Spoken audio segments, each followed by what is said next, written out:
మనం ఎప్పుడు చాలా సంతోషంగా ఉండాలనుకుంటాం, అవునా? మరి మన సంతోషాలన్నీ కూడా ఎప్పుడు ఎవరో ఒకరి మీద పెట్టేస్తూ ఉంటాం. ఎలా అంటే ఇప్పుడు మనము అందరూ నన్ను మెచ్చుకోవాలి, నేను చాలా హ్యాపీగా ఉండాలి అని అనుకుంటాం. మన సంతోషం ఎక్కడుంది? ఎదుటి వారిలో ఉంది. వాళ్ళు మెచ్చుకుంటేనే మనకు సంతోషం, లేదంటే బాధపడుతూనే ఉంటాం.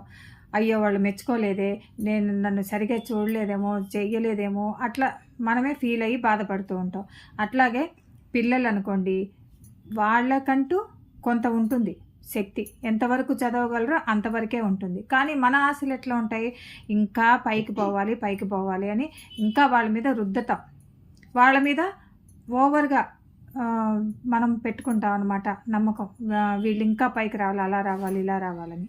దానివల్ల ఏమవుతుంది? వాళ్ళు అది చేయలేకపోతారు. మనం ఎప్పుడు బాధపడతాం. బాధపడి